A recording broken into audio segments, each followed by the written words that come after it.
بسم اللہ الرحمن الرحیم۔ زندگی میں اتار چڑھاؤ انسان کی شخصیت کو نکھارتے اور کچھ اتفاقات حیات انسان کو حسین بنا دیتے ہیں، تاہم کچھ اتفاقات روح کا عذاب بھی بن جاتے ہیں۔ انسان کی مٹی میں خطا بھی شامل ہے۔ وہ خطا کی مٹی سے بنایا گیا ہے، تبھی زندگی کے کسی نہ کسی موڑ پر وہ کوئی بڑی غلطی کر جاتا ہے۔ میرے والد صاحب نے بھی ایسی ہی غلطی کی، جس کے اثرات ان کی اولاد کو برباد کر گئے۔ وہ پولیس کے محکمے میں ملازم تھے، جہاں رشوت کی ریل پیل تھی۔ والد صاحب شروع میں بددیانت نہ تھے، لیکن بعد میں اس سود کے مرض سے نہ بچ سکے۔ دوسروں کی دیکھا دیکھی وہ بھی کنبے کی خوشحالی کی خاطر اس دلدل میں اتر گئے۔ بات دراصل یہ تھی کہ جس صوبے میں ان کی تعیناتی تھی، وہاں کا سربراہ ہی اس بری لعنت میں ڈوبا ہوا تھا۔ اس کی ماتحتی میں کچھ دیانتدار آفیسر بھی بددیانتی پر مجبور تھے۔ جن اداروں کے سربراہ بددیانت ہوں، وہاں ان کے ماتحت بھی درست خطوط پر ملازمت کا سفر جاری نہیں رکھ سکتے۔ رزق حلال انسان کے اخلاق اور کردار کو کندن کی مانند نکھار دیتا ہے، خواہ اس میں کتنی ہی تکلیف کیوں نہ چھپی ہو، جبکہ حرام کی کمائی آدمی کے خون میں برائی کا زہریلا بیج بو دیتی ہے۔ اس بات سے کوئی اتفاق کرے نہ کرے، مجھ کو اس امر پر یقین ہے، کیونکہ یہ سب مجھ پر بیتی ہے۔ ابو کی رشوت ستانی نے جہاں ہمارے گھر پر پیسہ برسایا اور آسائشوں کے دروازے کھولے، وہاں ہم کو نکما، کامچور اور آرام پسند بھی بنا دیا۔ یہی وجہ ہے کہ میرے دونوں بھائی اعلیٰ اسکول میں پڑھنے کے باوجود اعلیٰ تعلیم سے محروم رہے۔ ہم دونوں بہنیں بھی ظاہری نمود و نمائش کی رسیاں ہو کر روحانی سکون و طمانینت کھو بیٹھیں۔ ہمیں جب زندگی کی ساری سہولتیں حاصل ہوئیں تو ہمارے مزاج اور رنگ ڈھنگ بھی بدلنے لگے۔ ہم محنت سے جی چرانے لگے۔ تبھی قدرتی طور پر ہم چاروں بہن بھائی اس انسانی عظمت سے محروم ہوئے جو کردار کی پختگی کے روپ میں حاصل ہوتی ہے۔ ہم سبھی بہن بھائیوں میں یہ کمی رہ گئی۔ نتیجہ یہ نکلا کہ ایسے وسائل تلاش کرنے لگے جس میں بنا محنت سرمایہ حاصل کیا جائے۔ بھائی راتوں رات دولت مند بن جانے کے خواب دیکھنے لگے، اور انہی خوابوں کی تعبیر کو پانے کی خاطر وہ غلط قسم کے لوگوں میں جا پھنسے۔ دونوں بھائی ارباب اور ماہتاب دولت کمانے کے چکر میں ایک ایسے گروہ کے رکن بن گئے جو اسمگلنگ اور منشیات فروشی کا مکروہ کاروبار کرتا تھا۔ ان کو یہ ظن تھا کہ ہمارا باپ تو پولیس آفیسر ہے، ہم پکڑے گئے تو بھی کوئی ہمارا کیا بگاڑ لے گا۔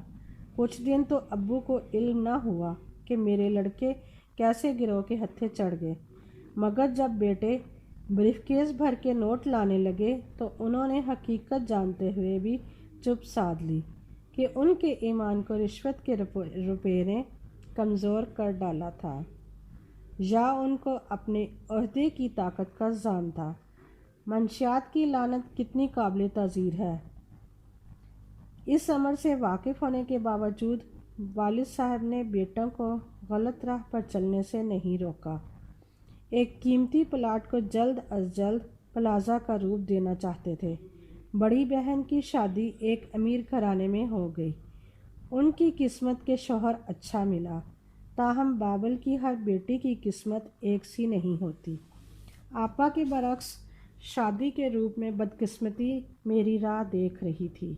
میرے لیے جو رشتہ آیا، بظاہر تو یہ لوگ تعلیم یافتہ اور شریف خاندان سے تھے، گھرانہ بھی خوشحال نظر آتا تھا۔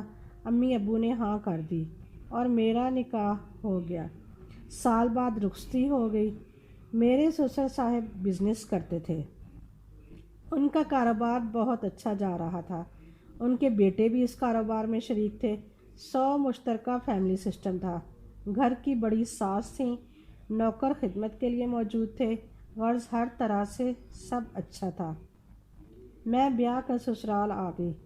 شوہر درویش سیٹھ تھے، ان کو دولت سے زیادہ دلچسپی نہ تھی۔ کاروبار کے جھمیلوں سے آزاد ہو کر مزید تعلیم حاصل کرنا چاہتے تھے۔ ان کو بزنس کی پابندی نہ تھی، وہ وکیل یا آفیسر بننے کے خواہاں تھے۔ والد نے بیٹے کا رجحان تعلیم کی طرف دیکھا تو ان کو اعلیٰ تعلیم حاصل کرنے کے لیے آزاد کر دیا تاکہ CSS کی تیاری کر لیں اور اعلیٰ آفیسر بن جائیں، یا پھر وکالت کر کے خود کو پایہ قانون دان ثابت کریں۔ ان کی خوش قسمتی کہ سب گھر والے ان کا ساتھ دے رہے تھے، لیکن میری بدقسمتی کہ میں نے ہی ان کا ساتھ نہ دیا۔ مجھے لگتا تھا یہ ایماندار افسر بن گئے تو اتنی دولت نہ کما سکیں گے جتنی ان کے والد اور بھائی کاروبار میں کما لیں گے۔ میں یکے بعد دیگرے 2 بچوں کی ماں بن گئی۔ اس دوران میں نے شوہر کو سکون نہ لینے دیا۔ بدستور ان کے پیچھے پڑی رہی کہ پڑھائی چھوڑیے اور کاروبار میں شامل ہو جائیے۔ افسری میں کچھ نہیں رکھا۔ رکی سکھی تنخواہ سے بچوں کے لیے ہم زندگی کی تمام آسائشیں حاصل نہیں کر سکتے۔ میرے بچے احساس کمتری کا شکار ہو کر اچھی چیزوں کو ترسیں گے۔ سرسر صاحب کا انتقال ہو گیا اور میرے شوہر کے بھائیوں میں پھوٹ پڑ گئی۔ کاروبار میں شریک کچھ لوگوں نے اس کا فائدہ اٹھایا، ان کو خسارے کے آخری کنارے پہنچا دیا اور ہم لوگ مکمل بربادی کی لپیٹ میں آ گئے۔ ان دنوں میرے شوہر گریجویشن مکمل کرنے کے بعد وکالت کا امتحان بھی پاس کر چکے تھے اور مقابلے کے امتحان کی تیاری کر رہے تھے، لہٰذا مالی حالات دیکھتے ہوئے اپنے بھائیوں سے الگ ہو کر ملازمت کی تلاش میں لگ گئے۔ خدا نے ان کی محنت کو رائیگاں نہ کیا اور ان کو ایک اچھی ملازمت مل گئی۔ ہماری گزر بسر اچھی ہونے لگی، تاہم پہلے جیسا عیش و آرام نہ تھا۔ جائیداد کا بٹوارا ہوا، ہم کو مکان کی قیمت دے کر الگ کر دیا گیا۔ ہم نے اس رقم سے پلاٹ خرید لیا اور کرائے کے مکان میں رہنے لگے۔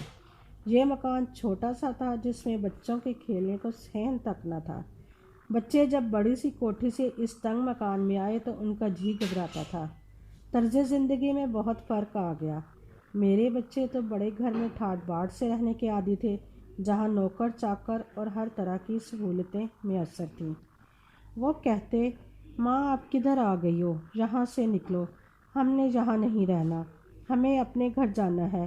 تب مجھ کو بہت دکھ ہوتا اور سسر یاد آتے کہ جن کے ہوتے ہم ہر طرح کی ذمہ داریوں سے آزاد تھے۔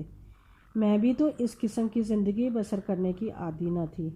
بہت پریشان ہوتی، اکثر گرمی سے گھبرا کر میکے بھاگتی، جہاں زندگی اب بھی پھولوں کی سیج تھی۔ جب بابل کے گھر جاتی لگتا جہنم سے جنت میں آ گئی ہوں۔ 5 مرلے کے مکان میں واپس لوٹ جانے کو دل نہ کرتا۔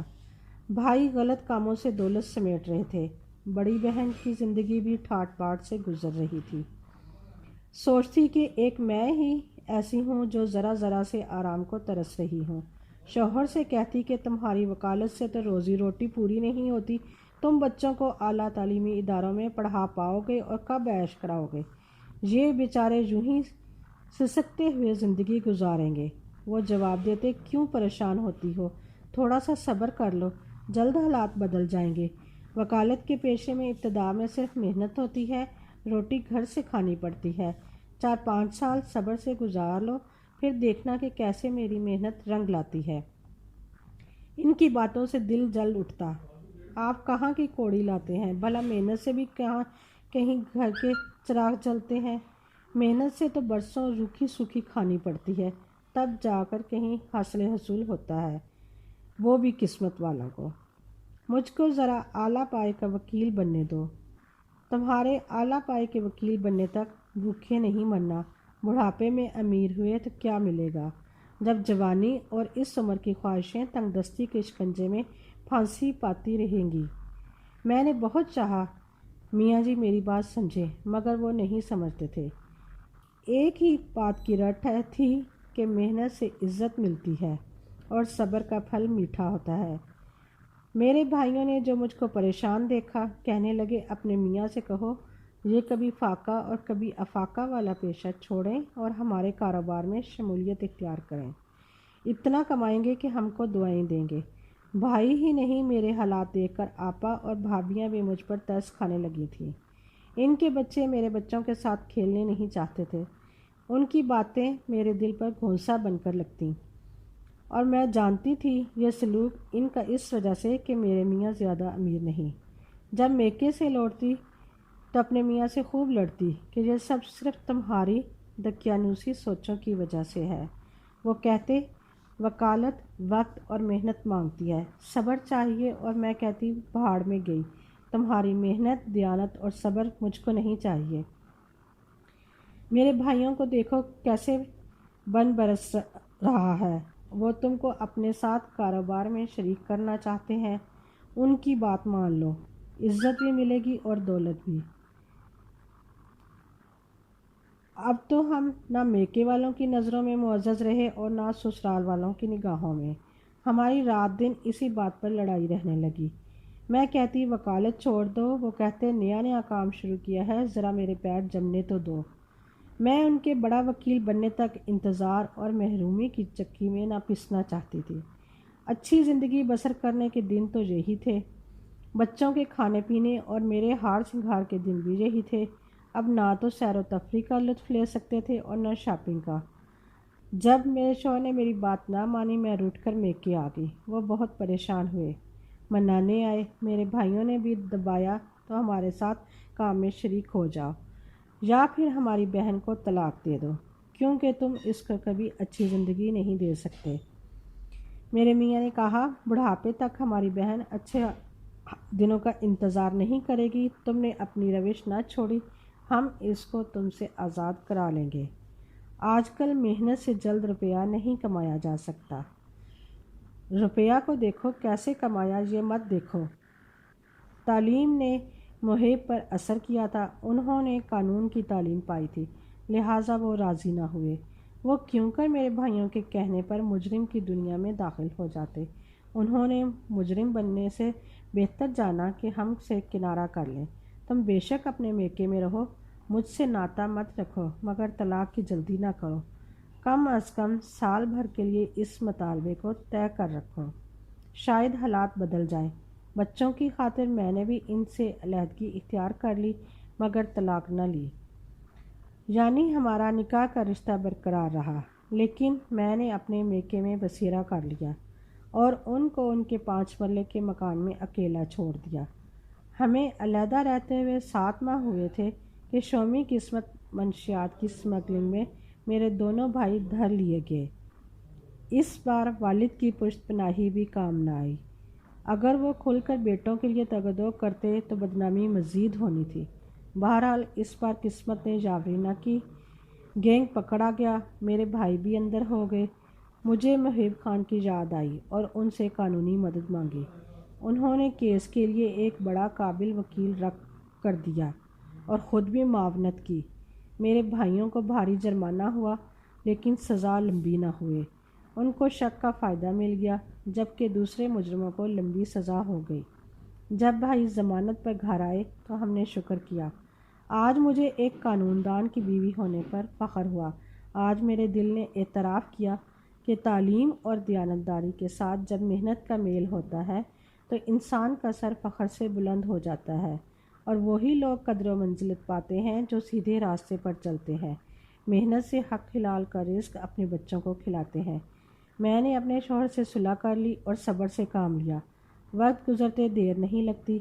آج میرے شوہر نامی گرامی وکیل ہیں، ان کو ساری دنیا سلام کرتی ہے، لیکن میرے والد صاحب کو کوئی نہیں جانتا۔ اب منو مٹی نیچے سو گئے، خدا ان کی مغفرت کرے۔ آج مجھ کو عیش و عشرت میں دیکھتے یقیناً اپنے داماد پر فخر کرتے۔ آج میں ایک شاندار گھر میں رہتی ہوں، کاریں، کوٹھیاں، سب کچھ ہے، دلی سکون بھی ہے، لیکن والدین کی کمی کو عمر بھر محسوس کرتی رہوں گی۔